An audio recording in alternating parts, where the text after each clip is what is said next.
Before I start this video, I just want to say thank you for 1,000 subliminal messages. I still don't make money from YouTube because I need 500 more watch time hours, so let me complain for as long as I can so that I can get closer to that goal, leading me to get monetized. So I ask that you guys watch until the end to help a brother out so that I can call this a side hustle instead of a hobby. And subscribe, I rarely ever ask, so do it. Anyways, today I'm gonna whine about a bunch of stuff that I wish I could change about the game Rise of Kingdoms.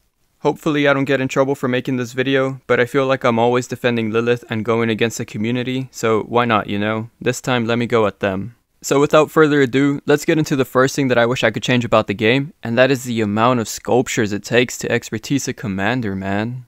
This is one of the situations where I'm like, I get it and I don't. But I would rather have two commanders at 5551 than have one completely maxed out. I totally get that that's a better option because most of the time the expertise is rarely ever worth it. But 690 sculptures, dude? Like, what? Why is it so much? If you're a very old player like me or a spender, then you probably hit VIP 14 already, and when you get there, it's beautiful. You get 3 legendary sculptures a day, but keep in mind to get there, that takes a long time unless you're actively spending. And it's very nice to get 2 sculptures a day for the ones that haven't hit VIP 14 yet, but let's say you do get 3 sculptures a day. That's still 230 days to expertise one commander. Just with that alone, that's a long time. And yes, I acknowledge that there are other free ways to get those sculptures, but for sure it's a grind. You have to be consistent and all that just for little crumbs here and there, and I hate it.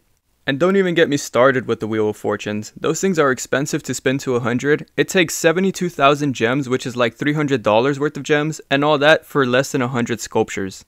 And then finally, this one just bugs me about the situation, but why do the sculptures in the VIP shop say 60% off?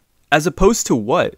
Where is the regular price that paying 2,000 gems for one sculpture is 60% off? It's not in the shop, and the other alternatives are free for the most part, so where's the option to buy sculptures at the 100% cost to say that these here in the VIP shop are 60% off? I just don't get it. But let's be real here, although I just complained about all that, I still managed to get Guan, Scipio, Liu Che, Gorgo, Taric, Sargon, Zenobia, and Pakal expertised. So if I had just used my sculptures more wisely and only did open field pairs for each troop type, then I would have a different attitude towards this, and this just means that the availability for sculptures is there over time. Just keep in mind that every once in a great while, I do participate in MGEs, and I also do Wheel of Fortunes, but all that to say that the availability to expertise commanders is definitely there. It's just still so expensive and difficult. Like I said at the beginning, I get it and I don't at the same time, because with the amount that wells spend, the game obviously needs such high requirements to keep them on their toes. So, blah.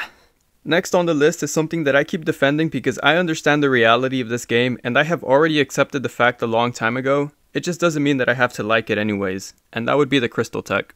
Yeah, I'm always saying get over it, this and that, but I only say that because it's not going anywhere. There's no point in saying get rid of it when that's never going to happen.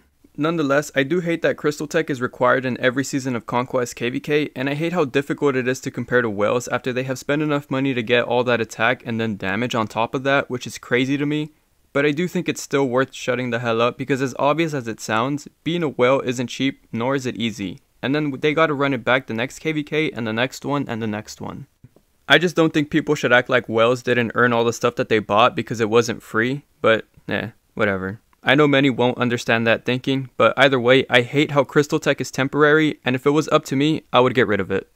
Also, I hate that the Karuak missions that offer crystals happen way late into the KVK, like, bruh. We need those crystals sooner rather than later. At least give us enough time to do them before Kingsland opens. Why offer it after KVK has been decided? It just doesn't make sense to me.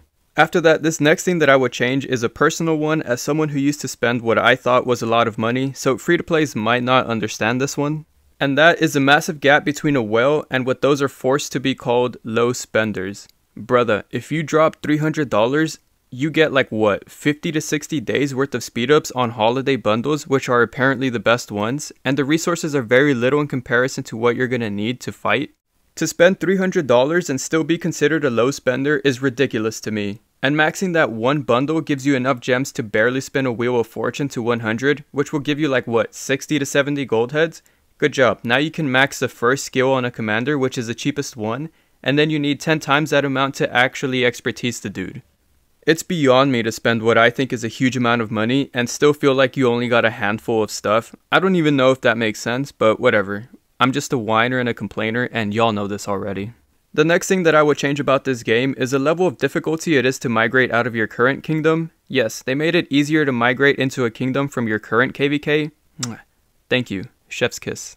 But what if I don't want to join any of those kingdoms? What if I want to go join the boys in a different kingdom, and I didn't do it last time because I didn't have the passports at the time? Like, why do I have to spend a huge amount of credits and bankrupt myself and the current alliance that I'm trying to leave? That's crazy, isn't it? Not only that, but the way to buy them is ridiculous too, because even if you max purchase a New World bundle, it's probably going to be nowhere near the amount of passes you need to migrate out, and it's still a lot of money, and the more power you have, the worse it gets for you.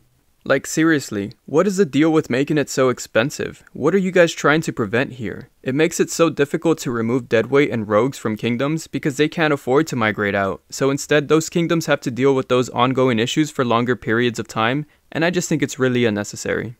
And then finally, the very last thing that I would change about the game, and this one is one that I have seen everyone complain about, not just in my videos, but in every content creator's comment section.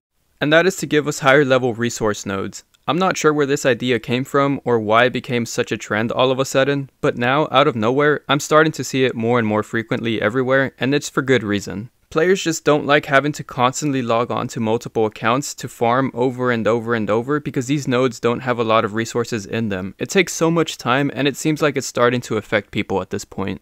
But yeah, let me know what you guys think. That's it for the video. Later.